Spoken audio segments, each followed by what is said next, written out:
Estamos de regreso en Suelto en Plaza, estamos ya entrando a este Instituto de Diseño Thomas Jefferson y estoy viendo ya a nuestro entrevistado. ¿Cómo estás? ¿Qué tal, Enrique?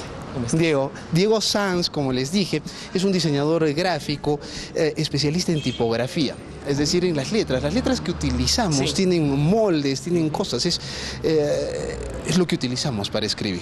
Definitivamente la civilización como la conocemos no sería lo mismo sin las letras y sin el texto, ¿no? Entonces es interesante cuando uno descubre que hay alguien detrás de las letras, de los textos, diseñándolos, componiéndolos, siguiendo ciertos criterios, ciertas normas.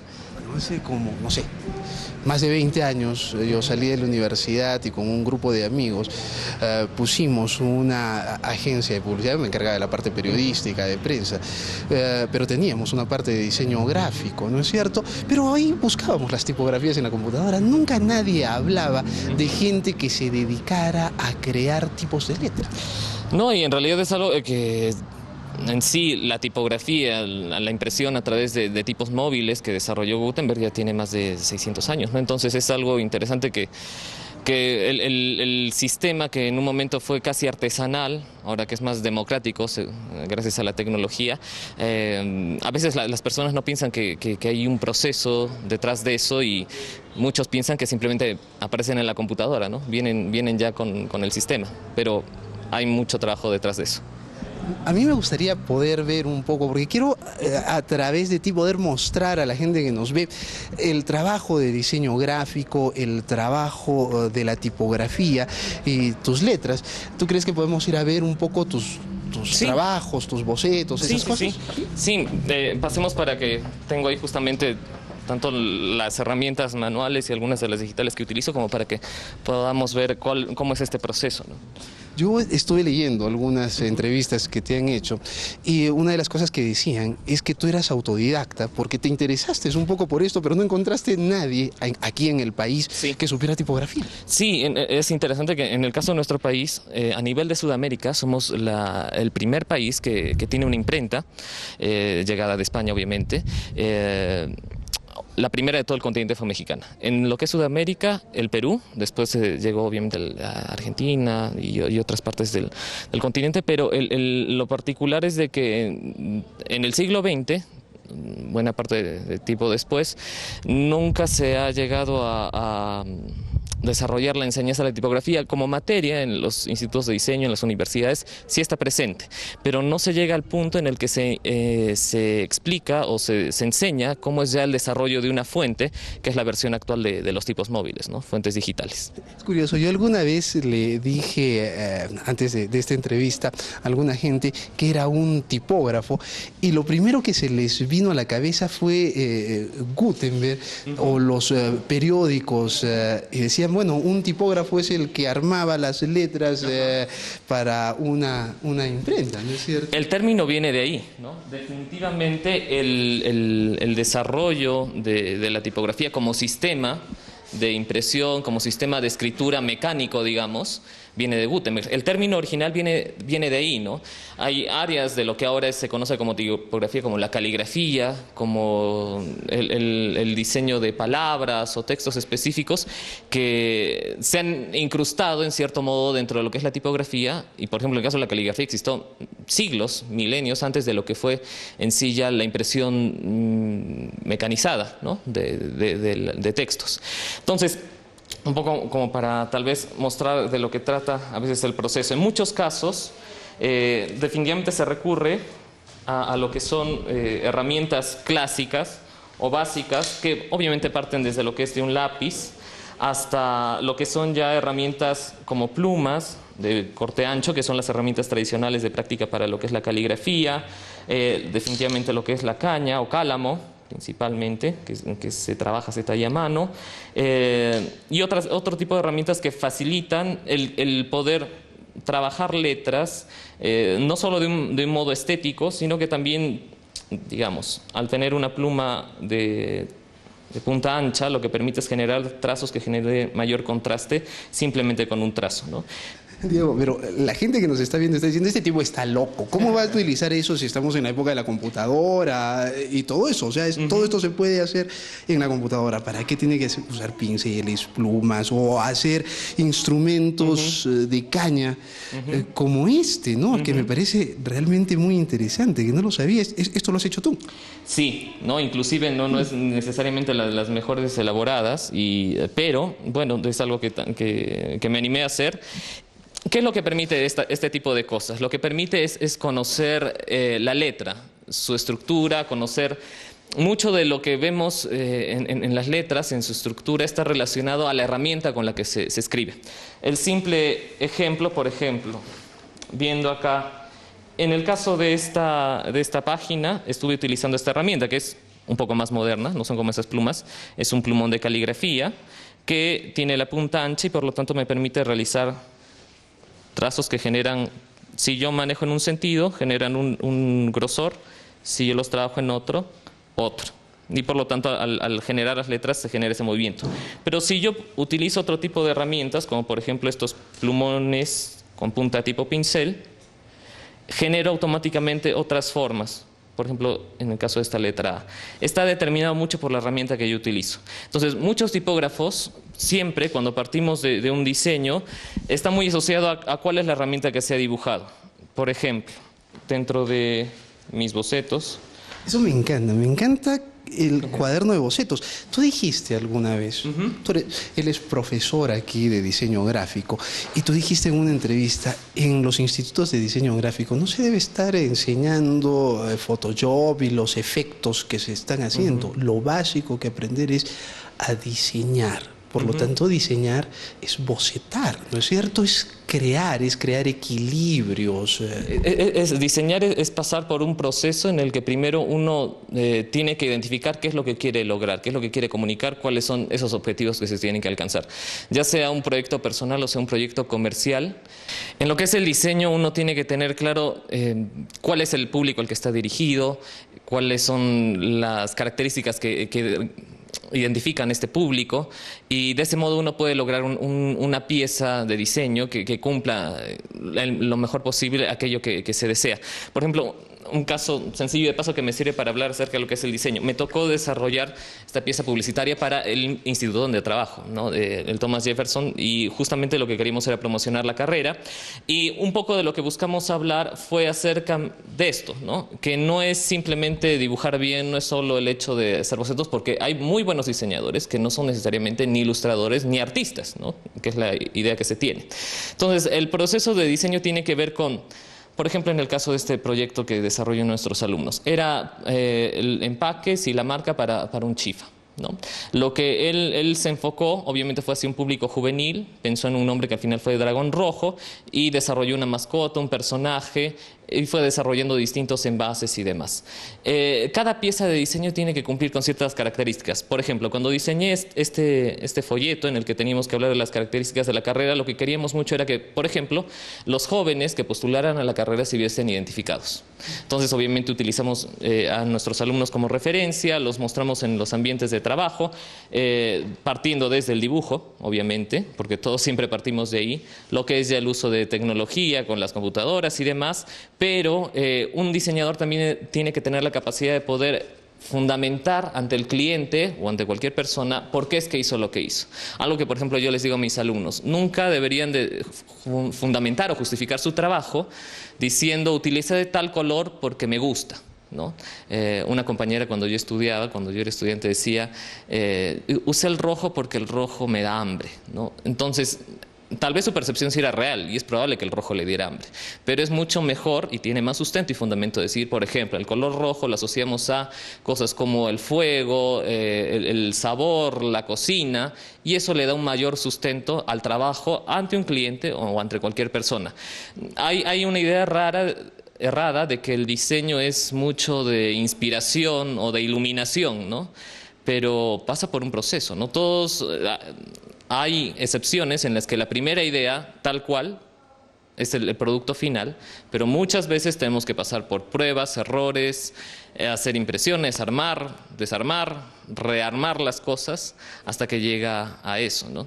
El diseño gráfico es una cosa muy interesante, me imagino, porque debe captar la atención de un solo golpe de vista, ¿no es cierto? Y más ahora en que estamos en una época en que la imagen le ha ganado mucho a las letras, simplemente. Tú combinas las dos cosas. Tú eres diseñador gráfico, usas tipografía y me imagino que lo que tú has tratado de crear son tipografías, letras que pueden ser utilizadas como imagen. Sí, me ocurrió un proyecto interesante, al final quedó solo como una simple propuesta, que es justo lo que estaban viendo un poco en este cuaderno, que estaba asociado a lo que era estas formas, a ver, encontrémoslo, como verán, siempre en mi cuaderno acá, ¿no? Era un proyecto para una empresa de alimentos en la que deseaban que justamente los textos tuvieran formas de ciertos objetos, ¿no? Por ejemplo, en el caso de aquí vemos que era el texto desarrollo rural y tenía que tener la apariencia de una manzana. O cuidado del agua dentro de un vaso. Estos son simplemente los primeros bocetos, ¿no? Esto es ya dibujos mucho más en limpio, pero de ahí se da el salto a lo que es ya la cuestión digital. Casi todo trabajo de diseño a estas alturas siempre pasa por una etapa digital, antes de su impresión o su difusión, su reproducción, etcétera, ¿no? Siempre pasa de lo que es algo simplemente a mano a algo digital. Mucha gente pensaba antes que era absurdo pagar un diseñador gráfico para hacer su logotipo. Si podían ir a una imprenta cualquiera y allí en la computadora le decían, mira, acá te hago el logotipo, y lo hacía pues un chico que sabía utilizar un par de programas de computación. Las cosas empiezan a cambiar, ¿verdad? Junto con el resurgimiento de la economía peruana, el resurgimiento de la economía en Arequipa, por ejemplo. Creo que también tiene que ver con un cambio de mentalidad. Lo que ha ocurrido muchas veces es que las personas encargadas de dirigir empresas o negocios se guían mucho más por su criterio o por sus propios gustos más que por el criterio de un profesional. Y eso sé que sucede no solo en el caso de diseñadores, ¿no? Por ejemplo, los arquitectos sufren mucho también de ese tipo de cosas y etc., ¿no? No me hagas esto porque eso no me gusta, cámbialo a esta cosa, ¿no? Sea un logotipo, sea una casa y otro tipo de servicios, ¿no? Lo que está ocurriendo es de que ahora se tome mucho más valor el trabajo de aquellos que nos preparamos para ciertas áreas, ¿no? Entonces, eso es importante. Se está dando en el diseño, sí, en especial también porque algunas empresas arequipeñas han empezado inclusive a buscar el trabajo de agencias de Lima. Entonces eso también lleva a que los diseñadores arequipeños empecemos a esforzarnos más. Y eso es interesante. Como tú sabes, mi formación un poco empezó en Argentina y yo en la materia, lo que más valor y aprendí fue en el caso de la materia era teoría del diseño. Y llevábamos junto con alumnos de diseño industrial, diseño de interiores, y lo único de lo que se trataba era desarrollar un proceso de diseño, partir de un boceto o de un problema y cómo darle solución a eso. Hay una cosa muy interesante que acabas de decir. Si yo contrato a un arquitecto para que haga mi casa, es cierto, quiero que el arquitecto use todos sus conocimientos, pero quiero que la casa me guste a mí, no que le guste al arquitecto. Si yo tengo mi empresa y te contrato para que hagas mi logotipo, sí, quiero que el logotipo llegue a mucha gente, que sirva para vender, pero quiero que me guste, porque es mi empresa, ¿no es cierto? Si te contrato para que escribas mi nombre, quiero que me guste, ¿no es cierto? Entonces hay que saber compatibilizar las cosas y aunarse a los criterios. Finalmente no es el gusto del diseñador. Tampoco puede, y ahí viene la parte del sustento, ¿no? O sea, en el caso, por ejemplo, de las letras, ¿no? Yo sé cuáles letras pueden comunicar tal vez más informalidad que aquellas que se pueden asociar a una idea de mayor elegancia, por ejemplo, ¿no?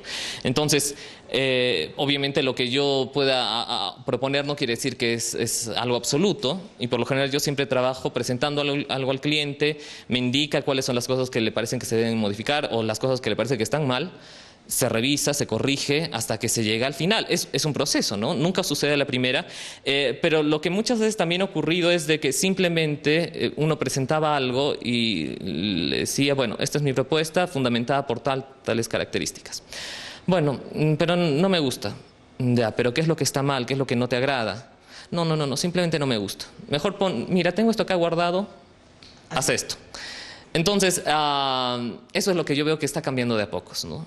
Ya por lo menos las personas empiezan a fundamentar un poco qué es lo que no les gusta, ¿no? Que es válido y que, claro, puede tener un sustento, pero como diseñadores debemos de tener esa capacidad también, y me ocurre muchas veces. En cualquier publicista, cualquier diseñador suele manejar una pieza de trabajo, una herramienta de trabajo que se denomina brief, en el que se indica cuáles son las características que se tienen que lograr con la campaña, con la pieza publicitaria, etcétera, ¿no?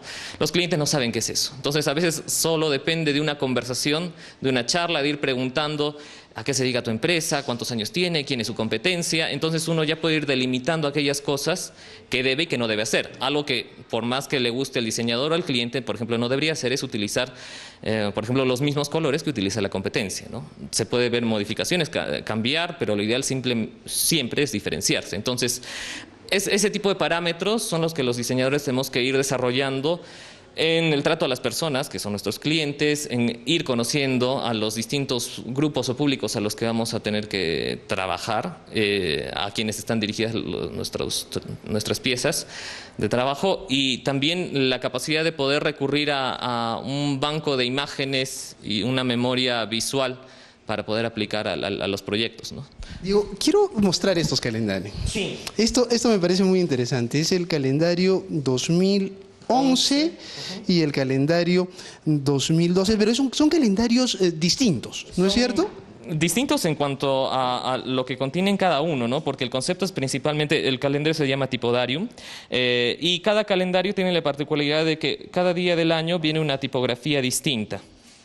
Este es prácticamente una muestra tipográfica. Un muestrario. ¿No? 365, 366 si el año es bisiesto, de fuentes y letras de todo el mundo. Se lanza la convocatoria, obviamente como lo publican en Europa, entonces los europeos, que son mucho más adelantados, y lo digo principalmente en cuanto al orden. Por ejemplo, el calendario del 2014 cerró su convocatoria en febrero de este año, del 2013, ¿no? Entonces, bueno, en el caso de estos dos calendarios salieron tres fuentes mías publicadas. Vamos a ver el 9 de noviembre. Esto es un poco exclusivo, o sea, tú participas, es una situación, es un concurso con jueces que determinan qué va en ese calendario, claro, y qué no va en ese calendario.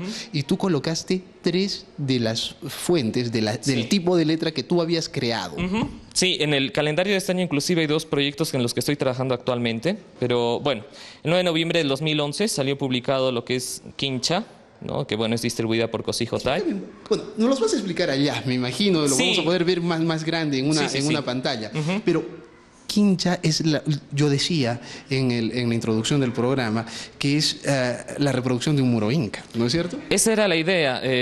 Bueno, eso tiene que ver un poco con mi trayectoria y cómo fui desarrollando mi trabajo, pero el principal punto en el que yo hice énfasis en el caso de Quincha era que yo quería desarrollar una fuente. Ya había desarrollado una fuente gratuita, pero quería desarrollar una fuente comercial en la que fuese netamente peruana. Y claro, lo de las letras peruanas, eso es relativo, porque al fin y al cabo el alfabeto es latino, inventado por los romanos, entonces todavía no se confirma que los incas hayan tenido sistema de escritura. Entonces lo de letras peruanas puede ser muy relativo. Lo que sí busqué fuese que la inspiración estuviera muy asociada al Perú, ¿no? Vi el trabajo de tipógrafos argentinos, tipógrafos chilenos, brasileños, de todo el resto del continente, y entonces me puse a pensar qué es lo que podría plantear yo, que en base a los conocimientos que tengo y que en ese momento eran más limitados, porque no había utilizado el software específico para desarrollar una fuente, y en medio de las ideas que iba teniendo, inclusive ya tenía los bocetos para Chicha, que fue el siguiente proyecto, decidí trabajar Quincha porque me parecía que era netamente peruano. La inspiración son los muros incaicos, ¿no? La idea es que cada letra sea una piedra de un muro incaico, ¿no? Excelente. Mira, ustedes están escuchando esto. Incluso yo leí un artículo que se publicó en internet sobre Diego Sanz, una entrevista realmente, y decía entre Quincha y Chicha, y es que resulta que entre Quincha y Chicha tenemos una identificación real del Perú. Tras la pausa vamos a estar con Diego Sanz, este diseñador gráfico, uno de los tipógrafos más importantes que tiene el Perú. Algunos piensan que es el único que está desarrollando tipografías importantes en nuestro país. Y vamos a saber más de estos detalles, de cómo se crean letras, cuál fue su inspiración. Soy Enrique Zavala y regresamos en Suelto en Plaza.